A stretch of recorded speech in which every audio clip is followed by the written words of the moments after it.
В эфире Абхазского телевидения информационно-аналитическая программа «События недели». В студии Ирина Аршба. Здравствуйте. Мы подводим итоги уходящей недели, вспоминаем наиболее яркие события, обсуждаем их с экспертами.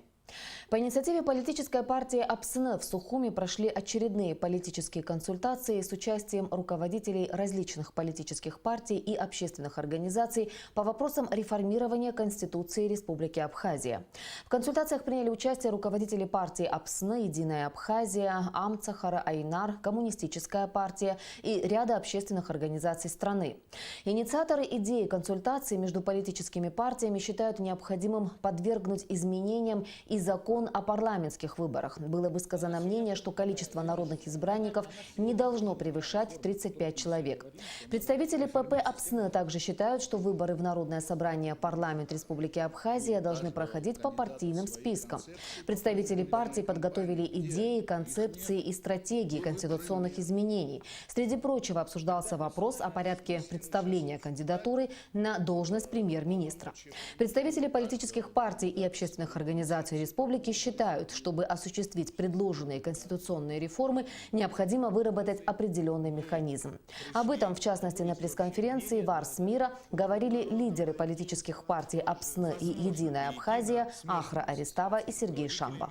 Пришли к тому, что не менять количество депутатов. Это всего лишь предложение. Очень важно, чтобы все понимали, что мы не навязываем какие-то конструкции. Мы пытаемся, пока 4 партии, к чему-то прийти. И поэтому предложение по смешанной системе, оно приемлемо и для нынешнего состава парламента. Мы надеемся, что они ее поддержат. Для нас самое главное – это добиться национального согласия. Это вопрос номер один, чтобы в нашей стране мы от политики противостояния, значит, тратится огромное количество энергии на то, чтобы бороться, значит, друг с другом, мы перешли к политике созидания. Поэтому мы сделали анализ и пришли к выводу, что сконцентрироваться в первую очередь надо на новом политическом устройстве государства, которое будет устраивать все политические силы и будет направлено на то, чтобы политическая система способствовала развитию государства.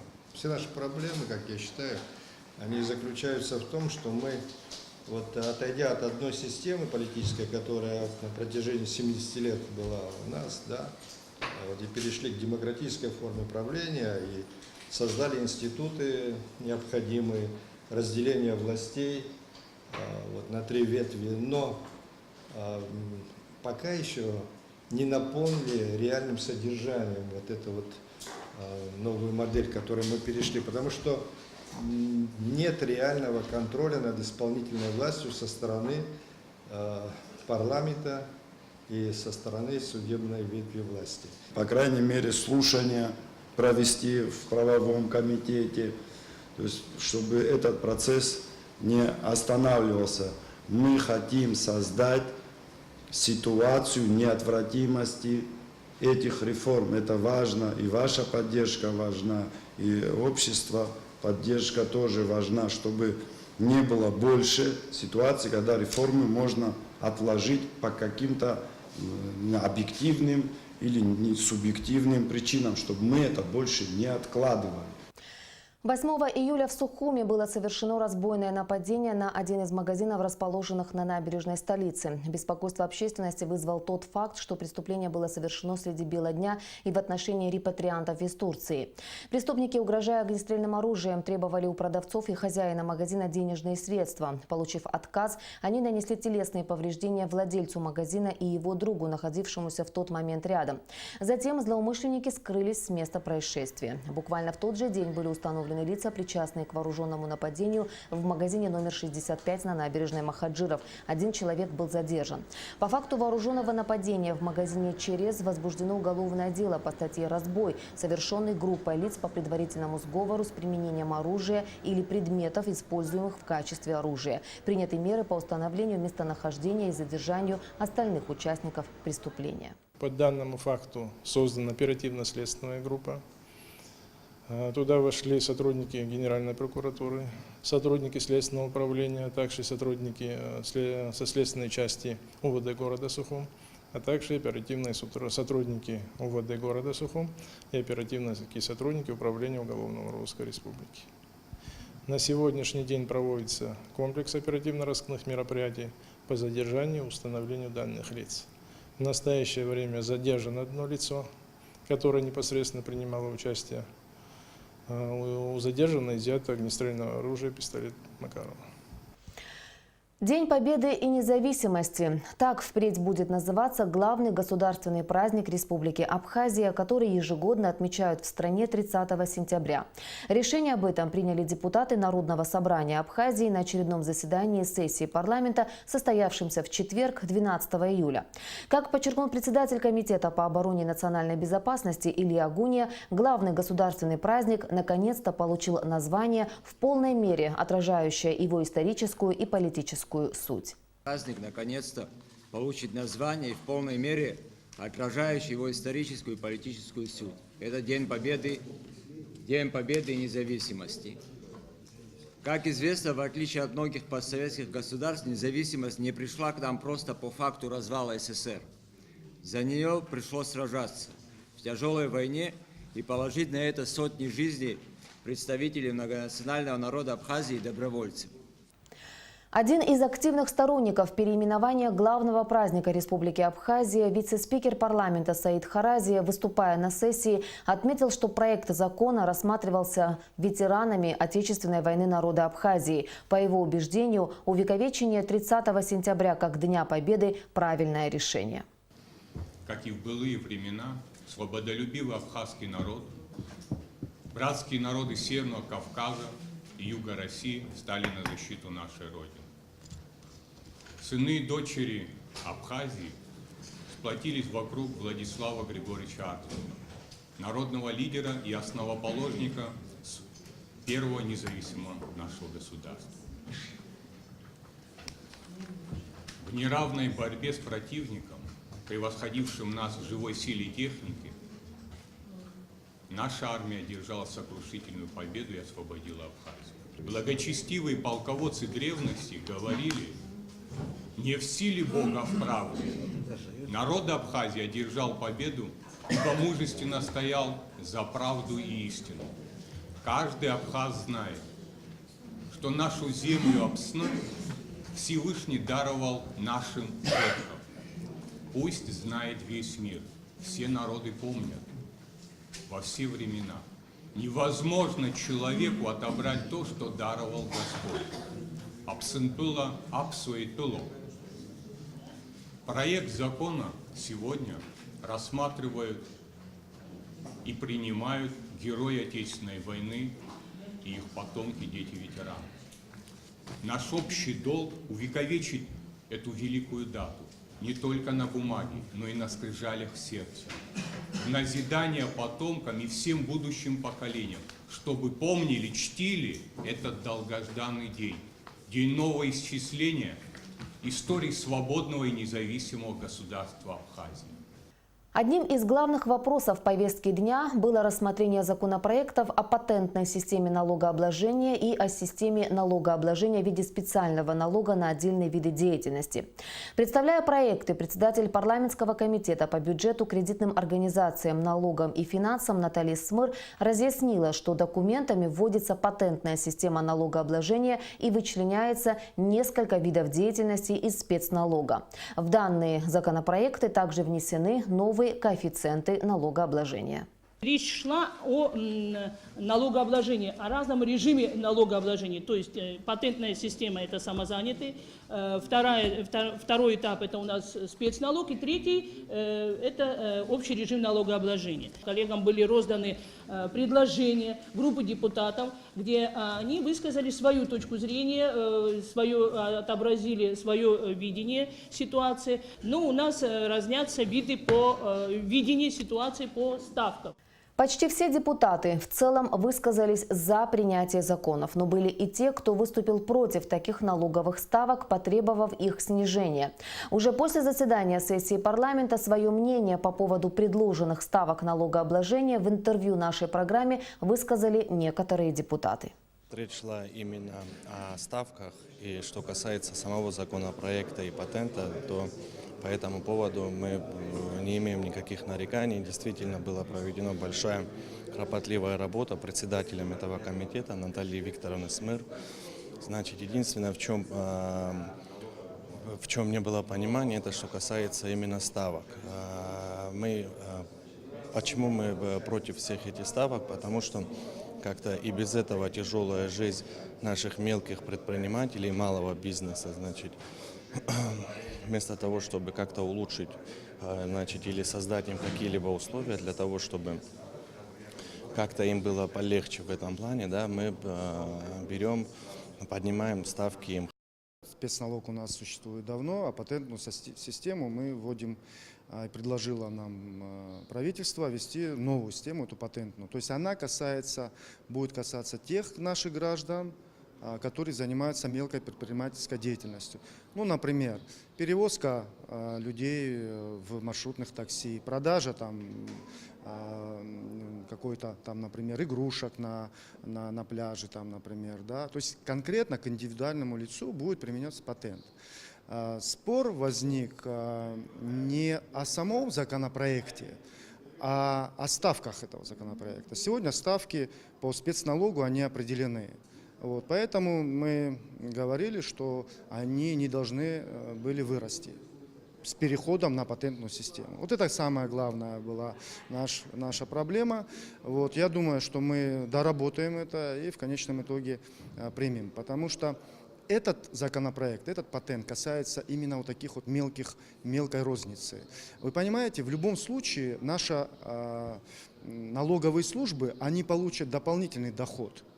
Потому что упорядочат систему, будут платить предприниматели почти все уже, да, то есть там будет определенный лист, который будет выдаваться, и от налогообложения не уйдет никто. Вот здесь предмет спора у нас был, это ставки. Я думаю, это несущественно, потому что там сама шкала, она тоже расписана у нас, мы все ее анализировали, смотрели, она дает возможность, если человек может оплатить за год вперед, то есть эта сумма будет гораздо меньше, чем если он будет платить по месяцам. Ну, это предмет обсуждения. К счастью, наши коллеги согласились с тем, что мы можем рассмотреть этот вопрос отдельно, а в целом и тот, и другой законопроект, он, на мой взгляд, очень прогрессивен, направлен на то, что человек, смело приобретая патент, знает, что он освобожден от всех проверок, ему надо только представить документы об уплате и наличии патента. И считаю, что это очень позитивный шаг для развития нашей экономики, для малого бизнеса, предпринимателей и так далее.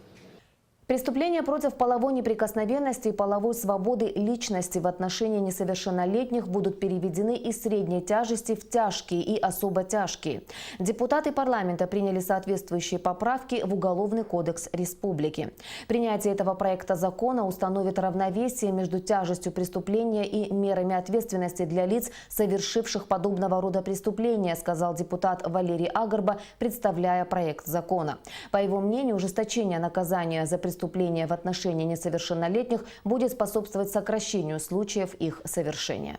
Данный проект направлен на ужесточение санкций статей, связанных с совершением таких преступлений, как преступления против половой неприкосновенности или половой свободы личности в отношении несовершеннолетних. Учитывая, что действующим законодательством меры ограничиваются небольшим видами наказаний, то принятие данного проекта закона установит такое равновесие между тяжестью преступления и мерой ответственности для лиц, совершивших подобного рода преступления. Считаем, что ужесточение наказания по вышеуказанным статьям Уголовного кодекса в будущем уменьшат вероятность совершения таких резонансных преступлений, как преступления против половой неприкосновенности или свободы личности в отношении совершеннолетних. Этот проект прошел правовую экспертизу, он соответствует Конституции. В повестку дня очередного заседания сессии парламента был также включен проект градостроительного кодекса Абхазии, который затем был снят с повестки дня.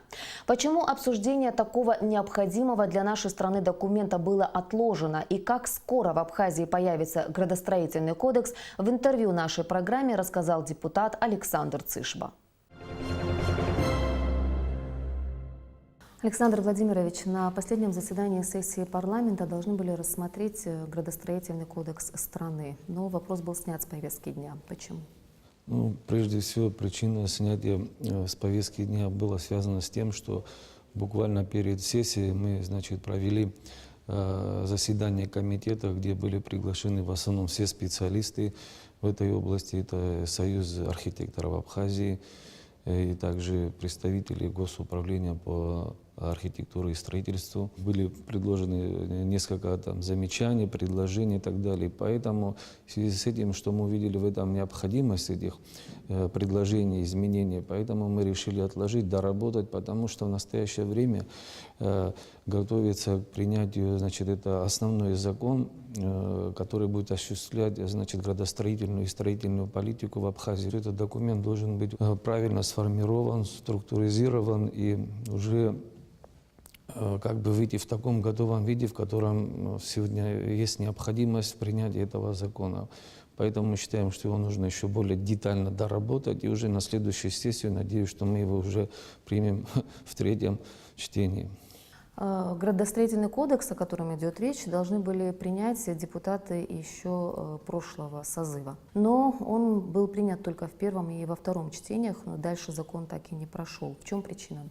Ну, мне сейчас как бы тяжело сказать, потому что в пятом созыве он принимался в первом и во втором чтении, но когда его принимали в первом чтении, наверное, с учетом, что этот закон очень должен быть он такой существенный для нашей страны, наверное, и поэтому его, значит, перед тем, как принимать в двух чтениях, сделали так, чтобы он был разработан, и чтобы в третьем чтении его можно было бы более окончательно доработать и принять. Ну вот наш созыв, когда мы пришли уже депутатами, у нас этот закон был в двух чтениях.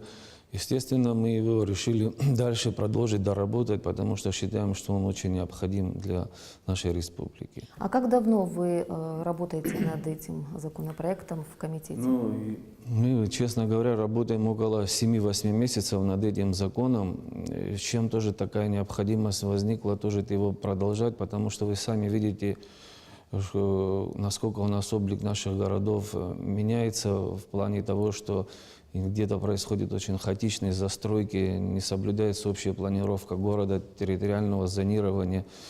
И это все нарушает очень сложившийся архитектурный облик города. Плюс еще происходят такие вещи, где историко-культурные объекты, которые являются наследием нашей культуры, и также сносятся, и как бы ответственности никто не несет. Естественно, еще идет параллельная работа внесения поправок в Кодекс об административных нарушениях, а также в уголовное законодательство в связи с тем, что введение в действие градостроительного кодекса за самовольное строение, за снос памятников историко-архитектурного назначения, естественно, будут определены административные и уголовные ответственности. Вы сказали, что на заседание комитета последнее, да, были приглашены специалисты, имеющие отношение к архитектуре, к строительству. Над разработкой всех поправок, которые были внесены в кодекс, какие еще специалисты привлекались, помимо членов парламентского комитета? Практически все архитекторы, которые представляют Абхазию и непосредственно, я имею в виду, в городе Сухуми, и специалисты, также помощник мой, который непосредственно участвовал в разработке этих поправок, он тоже является доктором технических наук. И немало специалистов в первом чтениях, там вообще в первом, насколько мне известно, вообще принимали огромное участие тоже многие специалисты из-за рубежа.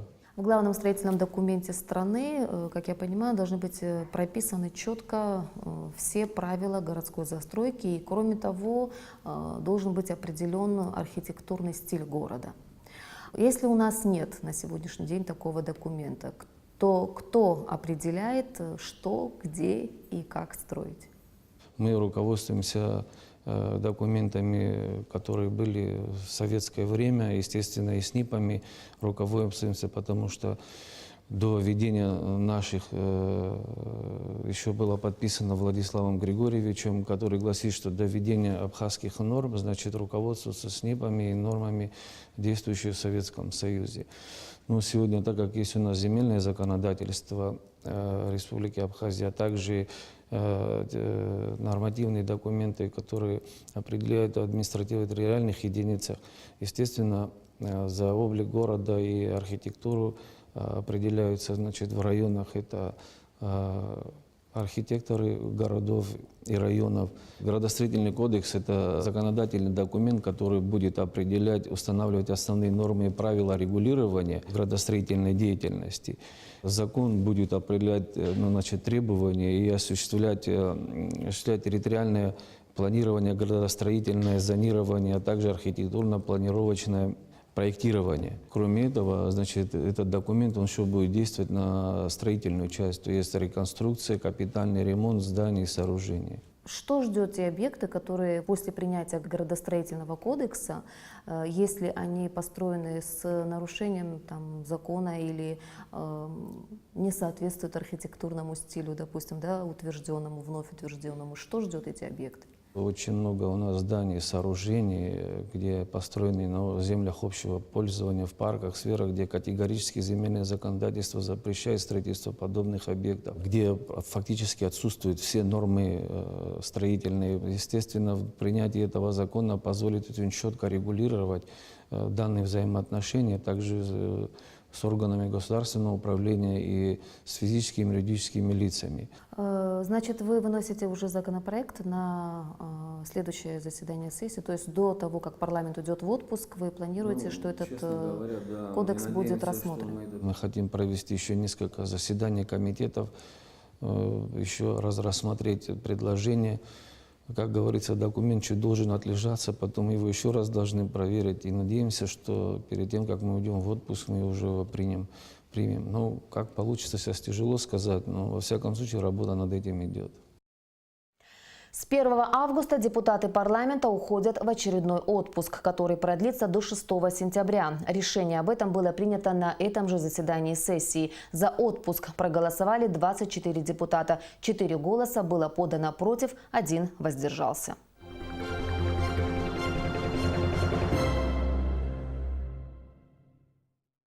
В преддверии празднования 25-летия Дня Победы в Отечественной войне народа Абхазии и десятилетия международного признания независимости семья героя Абхазии Юрия Кучуберия передала в дар Музею боевой славы имени Владислава Ардзенба пусковую установку «Птурс» и личные вещи Юрия Кучуберия. Этим орудием во время Отечественной войны народа Абхазии он уничтожил 12 единиц боевой техники.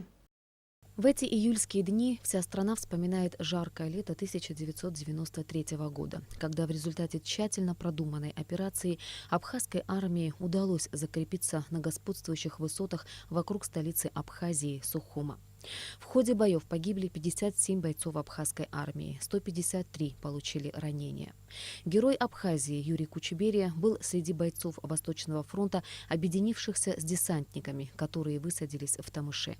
Он был единственным на Восточном фронте, кто умел обращаться с противотанковым управляемым реактивным снарядом «Птурсом». Юрий с детства увлекался техникой, и когда ему в руки попало боевое орудие, быстро разобрался в нем.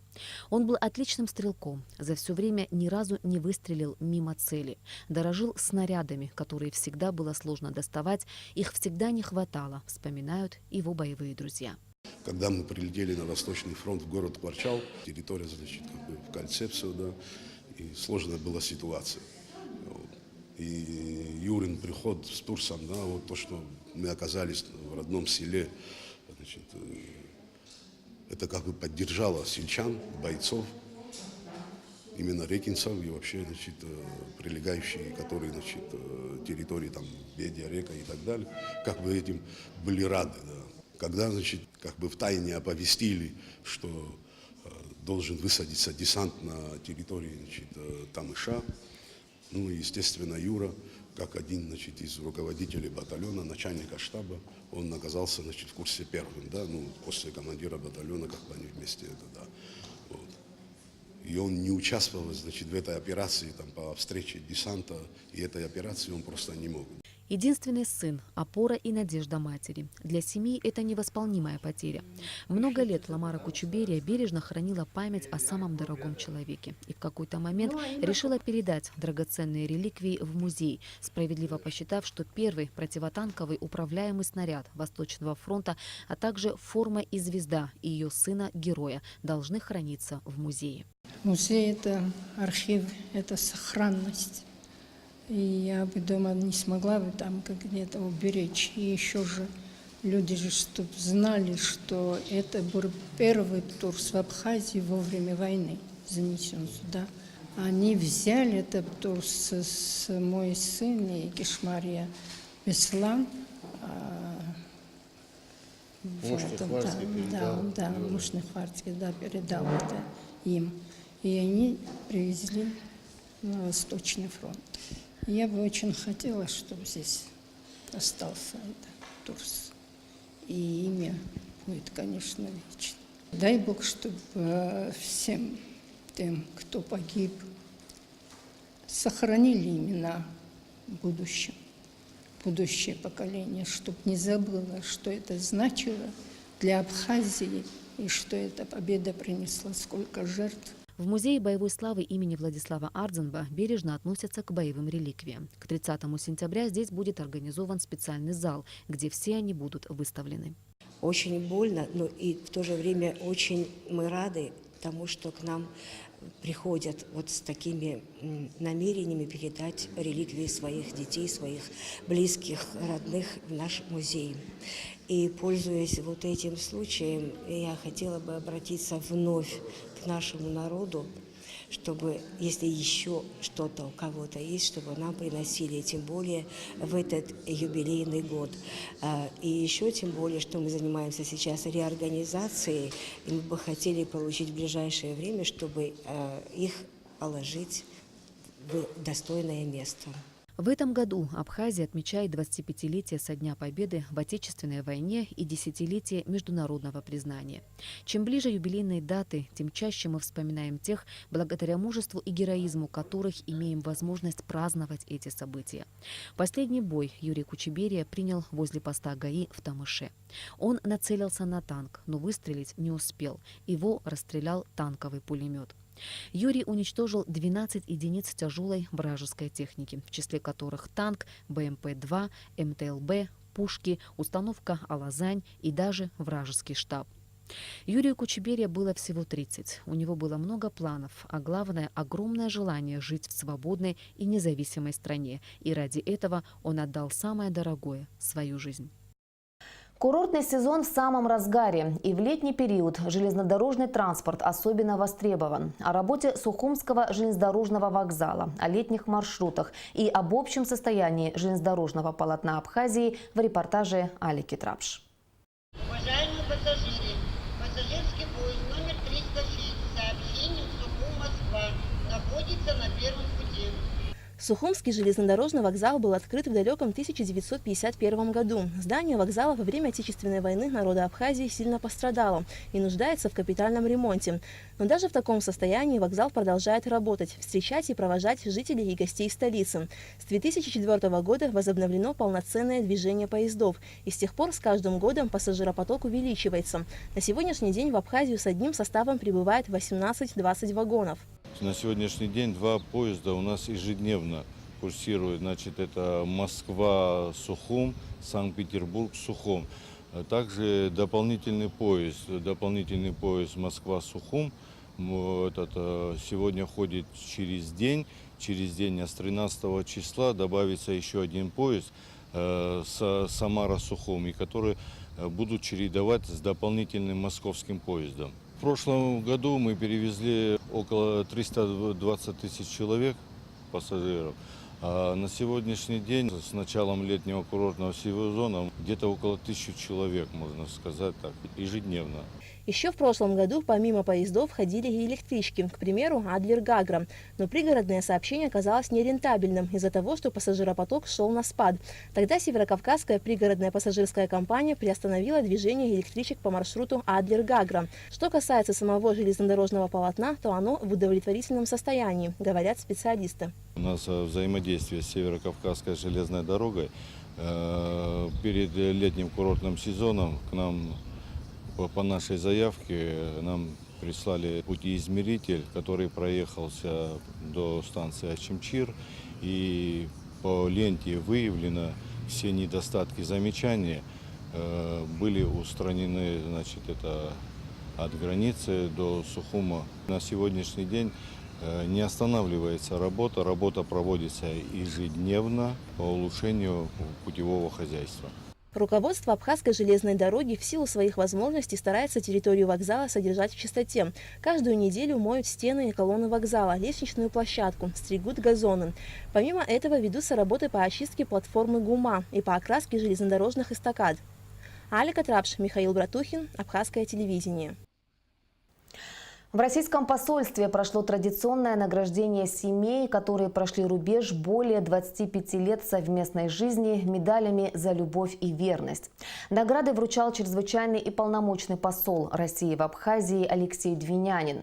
Сколько пар в этом году награждены за любовь и верность и в чем секрет семейного благополучия, расскажет Наала Ковы. Ежегодно в июле отмечается Всероссийский день семьи, любви и верности. Этот праздник в России учрежден по инициативе депутатов Государственной Думы. Интересно, что инициатива поддержана всеми традиционными религиозными организациями России. Ведь идея празднования Дня семьи, любви и верности не имеет конфессиональных границ. В посольстве Российской Федерации в Абхазии прошло традиционное награждение семей, проживших в любви и верности более 25 лет. В этом году были отмечены 8 пар, которые преодолели все тяготы жизни рука об руку не один десяток лет. Это семьи Гургулия, Касландзе, Кущан, Ушаковых, Ануфрийчук, Исаханян, Кетя и Берулава. Им были вручены медали за любовь и верность. Пригласили вас на торжественную церемонию вручения памятных медалей за любовь и верность семейным парам, которые живут в мире и согласии более 25 лет. Это действительно очень знаменательное событие, и мы и в России, и в Абхазии, конечно, хотим, чтобы такие события не оставались в стороне. Традиционно это мероприятие является частью всероссийского праздника с очень символичным названием – День семьи, любви и верности. Наверное, эти три понятия, они для каждого из здесь присутствующих являются основополагающими в жизни. Спасибо большое. 51 год живут вместе супруги Ушаковы, Виктор и Валентина. Трудовая биография Ушаковых связана с работой в МЧС России, в пожарной охране. Там же работала и супруга. Оба ветераны труда, имеют награды. Сын, защищая Абхазию в Отечественной войне, пропал без вести. После получения трагического известия супруги переехали в Сухум и проживают здесь уже более 20 лет, активно участвуя в движении «Матери Абхазии за мир и социальную справедливость». Самое главное, хочу всем парам пожелать, и всем их детям, и внукам, и правнукам, чтобы никогда, никогда больше не лилась кровь на этой земле, чтобы дети были счастливы, чтобы внуки и правнуки жили в мире, согласии. И дай Бог им тоже прожить также 50 лет, а то и больше в мире и согласии. Еще одна семейная пара, преодолевшая семейный полувековой рубеж, семья Кущан, посвятившая всю свою жизнь не только семье, сыну и 2 внукам, но и педагогической деятельности в школе села Дранда Гулрыжского района. Я хочу сказать, что пришлось поработать и в Казахстане, и в России, в Белгородской области. И вот 46 лет работал в Дранской средней школе. Ну, вроде бы годы прошли незаметно, но оказалось уже 52-й год. Желаю всех присутствующих здесь людей счастья, здоровья, благополучия. Ну и еще прибавить годков 50 можно.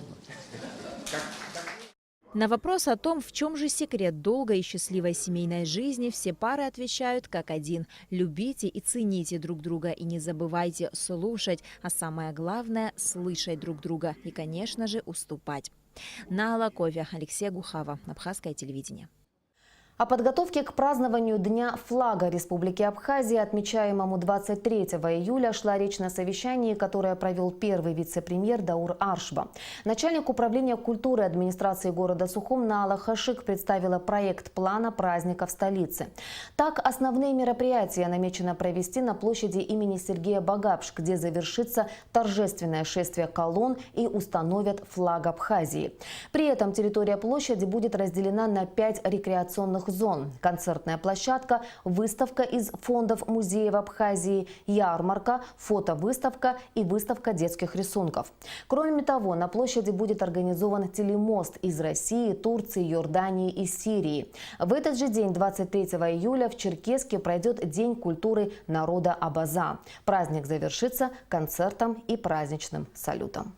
Такими были события уходящей недели. Какими они будут, мы обязательно расскажем вам в следующей программе. Всего доброго.